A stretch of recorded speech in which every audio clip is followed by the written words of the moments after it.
อย่าบอกก่อนสบายดีเรียวพี่ไว้สบายดี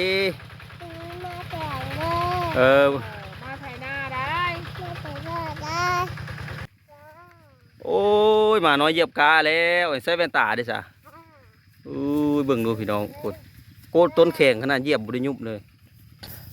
ปีนี้แห้งแล้งหลายฝนบุตกจักเทื่อให้นี่เอาจะที่จักหน่อยพี่น้องเบิด2 กระซามให้นี่ประมาณกระซามนี่แหละ ขั้นดำกับมันเบิดว่าง15 มัดหรือผ่าเศร้าไปเลยกระซ้ำนี่กูดีพวกกระซ้ำโอ้ขยันที่พอประยักสบายดีพี่น้องทักทายสบายดีกันในยามเที่ยงพี่น้องวันนี้บ่าวสมจิตกับน้องรัดก็ออกมาพายเข้าพี่น้องเอ้ยรอท่าพระท่าฝนเดือน8สิโตเดือน9เลยยังบ่มีฝนวะป้อนที่ไทยแห้งขาวกุลูกกระลานอยู่พี่น้องข้างหลังผู้ไทยแล้วกระโดดละรอท่าน้ำฝนบ่ตกจักเทื่อวันนี้ก็ได้ผู้ช่วยมาผู้นึงพี่น้องมาไทยแล้วก็ว่านเข้าแล้วก็คัดผมเลยอันนี้เป็นสูตรแบบลองเฮ็ดพี่น้องเลยยังมันจะได้ผลบ่ได้ผลเอาปุ๋ยห้องพื้นแล้วก็เข้าว่านแล้วก็คัดทับเลยหลังจากที่ไถแล้วไปติดตามเบื้องนำกันพี่น้องมื้อนี้ก็มากับยูทูบเบอร์น้อยพี่น้องเบ้าโทนี้ย่างตำลังรถไถตั้งแต่เกิดมายังบ่ทันออกมาไถนาแบบนี้ให้เพิ่นเบิ่งส่วนหลายก็มีแต่อยู่บ้านตอนนี้ก็ใหญ่แล้ว2 ปีปลายเลยพี่น้องออกมาแข่งแดดแข่งฝนสู้กับชีวิตชาวบ้านนอกคลองนาคือจังพ่อแหละพี่น้อง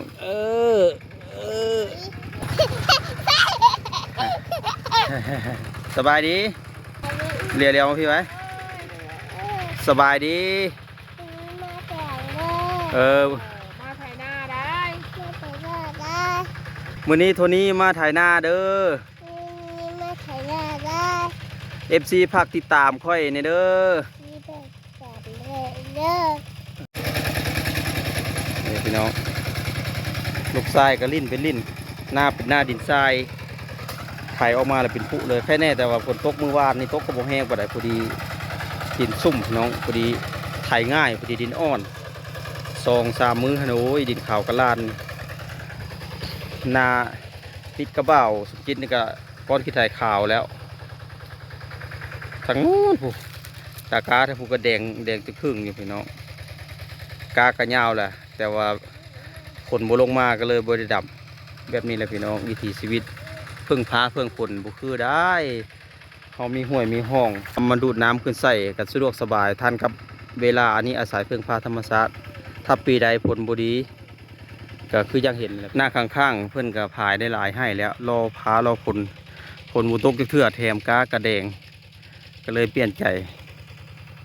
เพื่อนพายได้หลายให้บ้าสมจิตกับเมื่อยท่าฝนละกาสิบังปะสิตายปะก็เลยตัดสินใจเมื่อนี้ออกมาพายออกมากับน้องรัดเป็นในใดทางฝั่งไทยอากาศปีนี้อุดมสมบูรณ์อยู่บ่พาฝนทางฝั่งลาวเลยแห้งแล้งหลายพี่น้องเอ้ยโอ้ปอลูกชายเจยมาน้อยเยียบกาแล้วสบายดีโอ้ยมาน้อยเยียบกาแล้วใส่แว่นตาดิจ้ะอุ้ยเบิ่งดูพี่น้องโคตรต้นแข็งขนาดเหยียบบุญยุบเลยสุดจิตเห็นอยู่ฝั่งไทยคือว่าแล้วเพิ่นมีระบบชลประทานที่ดีฮะละเพิ่นว่านมันกับบุคือนี้พี่น้องเลยเป็นว่านเพื่อนก็ไทยแล้วแล่นล่องแล้วก็คาดพอเป็นขี้ตมอุลุแล้วก็จังว่านนี่แหละไทยแล้วก็ว่านเลยสับนี้ประมาณกะละมัง1หรือว่ากระซาม1พี่น้องว่านเครื่องให้เพราะว่าเครื่องให้นี่บัดว่านกาเสร็จแล้วหวังว่าสิได้ดำแต่สุดท้ายแล้วมันโบได้ดำดังที่เฮาวางไว้ก็เลยตัดสินใจว่านเอาให้นี้ประมาณกระซามนี่แหละขั้นดำกับมันเบิดว่าง15 มัดหรือผ่าเศร้าไปเลยกระซ้ำนี่กูดีพวกกระซ้ำโอ้ขยันที่พอประยักพี่น้อง เบิ่งระยะเม็ดเข้าที่เฮาวาดลงไปแล้วแล้วยังเพิ่นคาดได้คาดก็สิค่อยคาดบางๆเอา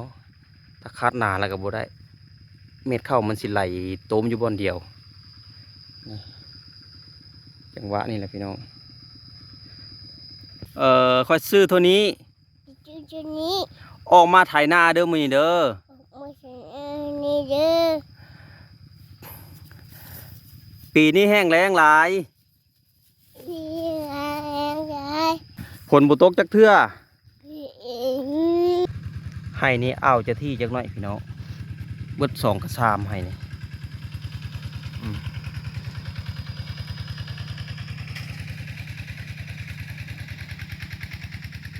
บ่อนที่กับที่บ่อนห้างกับห้างสิประมาณนี้แหละพี่น้อง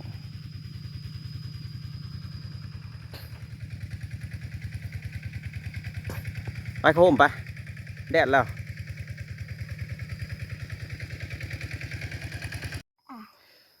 ไอ้มากนี่มากลำไยนะมากลำไยนี่ตัวนี้สุกเลยนี่มากลำไยนี่มากลำไยมากลำไย เตาะหรอวะ ลำไยมากลำไยกิน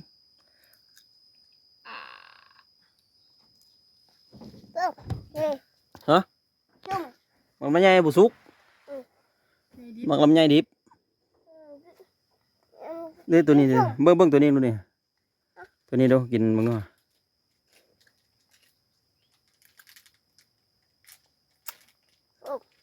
ฮะส้มเบิดมากลำไยนี่โอ้บุเป็นลุงงักนี่เอามากลำไยส้มมากินอันนี้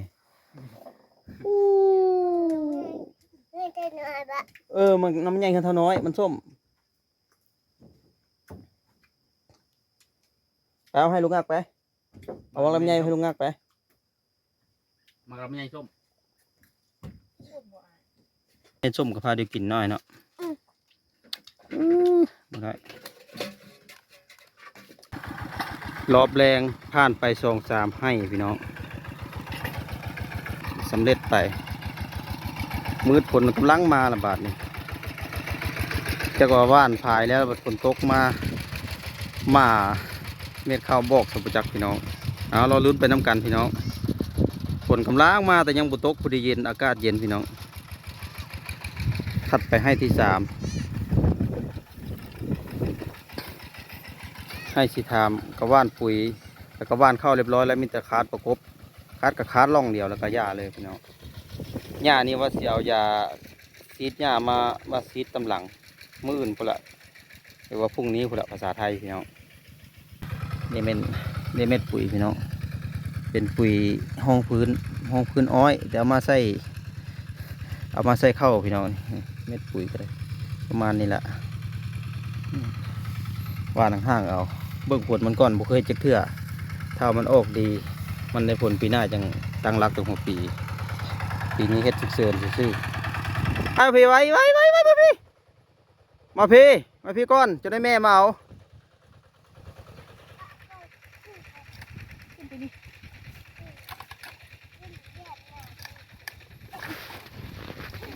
คนสิตกแล้วพี่น้องเอ้ยน้องรัดกับบ่าวตัวนี้ลูกชายกสิพากันเมื่อละ